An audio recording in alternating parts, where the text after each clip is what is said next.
NA 247 से। इनकी एक वहाँ कॉर्नर मीटिंग थी और ये वहाँ मौजूद थे कॉर्नर मीटिंग में। तो वहाँ जो उस मीटिंग के मुंतज़मीन थे जिन्होंने वो मीटिंग अरेंज करवाई थी, उन्होंने इनसे आकर ये कहा कि बाहर मुझे हालात कुछ ठीक नहीं लग रहे, आप मेहरबानी करके यहाँ से चले जाएं। तो उन्होंने फौरी तौर पर इनको वहाँ से उठाया, इनकी गाड़ी में बिठाया और इनको वहाँ से निकाला।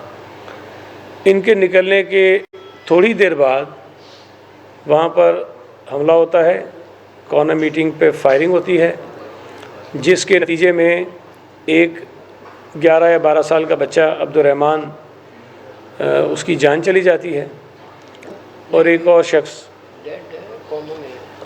मेंटली वो क्लिनिकली वो डेथ है। एक अब्दुर्रहमान है, उनका नाम भी अब्दुर्रहमान है, जो इंजर्ड हैं, उनको 2 गोलियां लगी हैं। बच्चा 16 साल का। अब उसमें अगर मैं थोड़ा सा आपको ये पीछे ले जाऊं, जो वाक़यात हुए हैं डिस्ट्रिक्ट सेंट्रल में, इससे पहले जो नाज़माबाद का वाक़या हुआ जिसमें एक MQM का अहदेदार था या कारकुन था जिसकी जान गई थी, फराज गालिबन उसका नाम था। उस वाक़े के बाद भी हमने फौरी तौर पर यह मुतालबा किया था कि एक तो उस पूरे वाक़े की अदालती तहकीकात किसी हाई कोर्ट के जज से करवा ली जाएँ और उसमें जो लोग मुलविस हैं उनके ख़िलाफ़ कार्रवाई होनी चाहिए। उस वाक़े की तमाम CCTV वीडियो फुटेजेस या मोबाइल के जो लोगों ने वीडियोस बनाई थी, आसपास रहने वाले लोगों ने, वो सबके सामने मौजूद थी और अगर उस वक्त उसकी तहकीकात हो जाती तो शायद हालात इतने ख़राब ना होते। अच्छा, इन दोनों वाक़यात में जो पुलिस का किरदार है वो कुछ थोड़ा सा मुझे समझ नहीं आती, बड़ा अजीब सा है। जो नाज़माबाद का वाक़या हुआ, जब फायरिंग हुई जिसमें हमारे 3 लोग ज़ख्मी हुए और एक वो जो MQM का कारकुन था जिसकी जान गई, वो पुलिस की मौजूदगी में सारी हुई फायरिंग। और उस वाक़े की इत्तला भी सबसे पहले पुलिस को, जो हमारे कैंडिडेट हैं राव वहीद, उन्होंने पहले 15 पे कॉल की, उसके बाद SHO को कॉल की, उसके बाद हमारे डिस्ट्रिक्ट प्रेसिडेंट बैठे हैं मसरूर हसन साहब, इन्होंने SSP से बात की और फिर SSP को इसरार किया कि यहाँ रेंजर्स भेजें, यहाँ पुलिस से चीज़ें कंट्रोल नहीं हो रही हैं। अगर तो बर वक्त कार्रवाई पुलिस कर लेती, कोई एक्शन ले लेती, तो शायद ना किसी की जान जाती, ना लोग ज़ख्मी होते, ना वो गाड़ियाँ जलती। अब जो ये वाक़या कल हुआ है उसमें भी जो जलसा करने वाले मुंतज़मीन थे उन्होंने 4 मरतबा इस वाक़े से पहले 15 पे पुलिस को कॉल की है। उसके बाद वो पुलिस शायद आई भी है, लेकिन जिस अंदाज से वहाँ एक्शन लिया जाना चाहिए था वो नहीं लिया गया।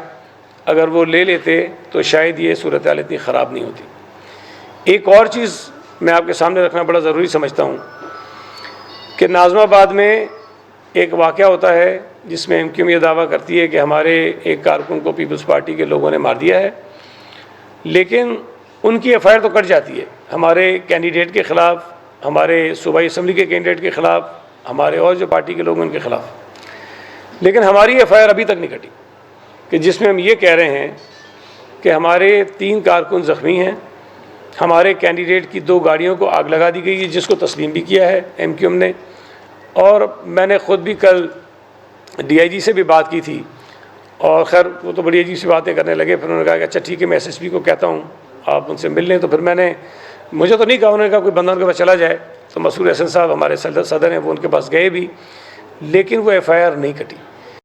अब अगर जो छोटे छोटे वाक़यात उससे पहले भी होते रहे उस पर भी कार्रवाई नहीं हुई, और ये बात मैंने पहले दिन, शायद ये जो वाक़यात हुए थे इनसे भी पहले कही थी कि अगर election commission, law enforcement agencies और पुलिस इस पर एक्शन नहीं लेगी, इन छोटे छोटे वाक़यात को हम नहीं रोकेंगे, तो खुदा न खास्ता शहर में ये वाक़यात किसी और बड़ी लड़ाई की तरफ जा सकते हैं, कोई बड़ा नुकसान इसमें हो सकता है। बदकिस्मती की बात है कि वो चीज़ें नहीं हुई।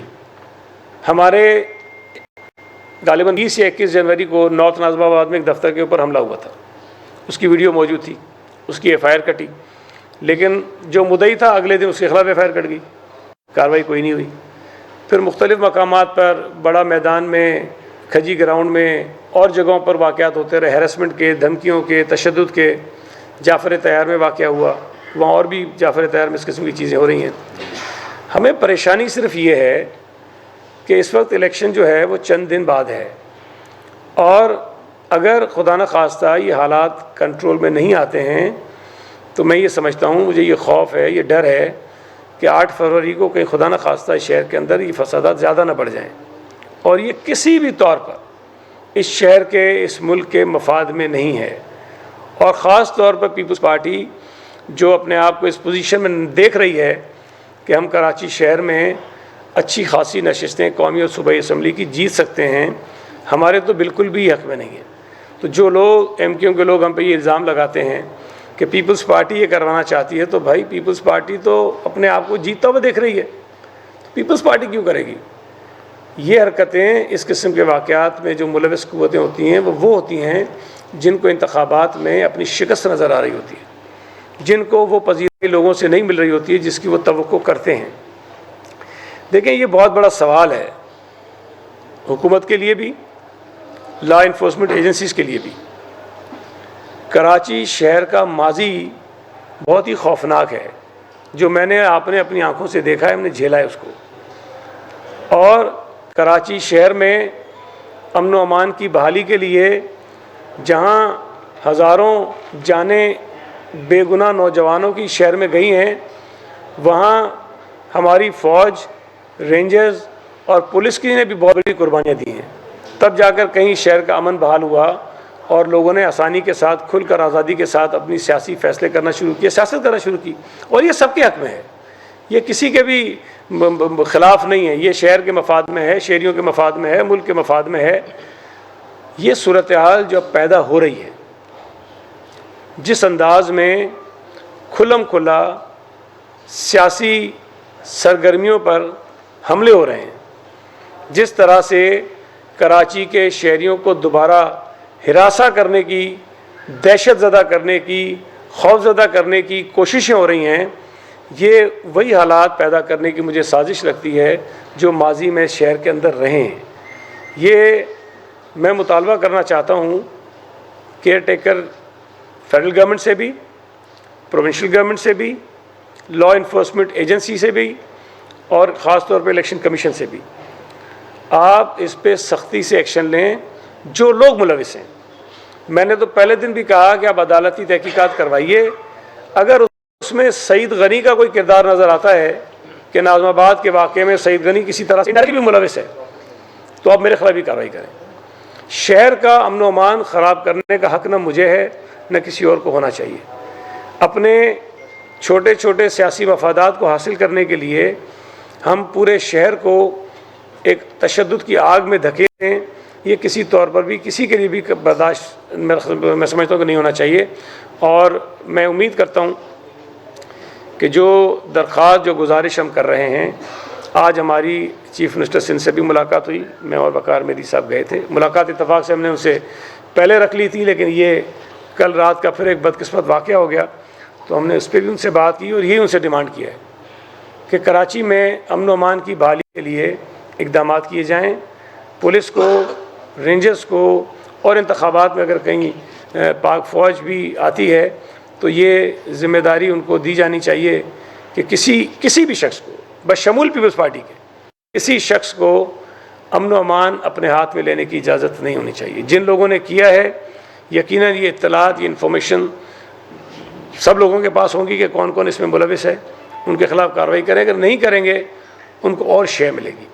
जब उनको शय मिलेगी तो फिर तबाही होगी, शहर के अंदर मज़ीद बर्बादी होगी। और ये बात हम तो बरमला अपने उम्मीदवारों को, अपने वर्करों को, अपने सपोर्टर्स को कह रहे हैं कि अगर कोई लड़ाई करना चाहता है, कोई बदतमीज़ी करता है, कोई गाली देता है, बर्दाश्त करो। आप लड़ाई झगड़ा बिल्कुल भी ना करो, इसलिए कि हम नहीं चाहते कि हम किसी भी तरह से इस लड़ाई के अंदर अपने आप को झोंकें और हमें उसका नुकसान होता है। लेकिन ज़ाहिर है, अगर मैदान पे कोई सिचुएशन पैदा हो जाती है ऑन ग्राउंड, और वहाँ कोई एक भी शख्स जज्बात में आकर कोई चीज़ ऐसी कर देता है जिससे किसी और का नुकसान होता है, तो फिर ये लड़ाई रुकती नहीं है और ये फिर लिसानियत की तरफ, फिर पता नहीं फ़िरका वारियत की तरफ कहाँ कहाँ इस मामले को ले जा सकता है। तो मेरी गुजारिश है एक मरतबा फिर कि हम ये चाहते हैं कि ये इंतखाबात पुरअमन हो।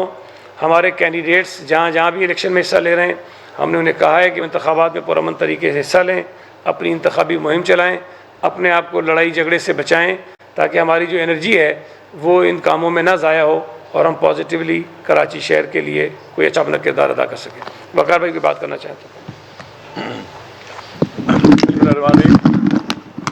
सईद गनी साहब ने आपको सारी तफसीलात बताई हैं। ये जो कल अफसोसनाक वाक़या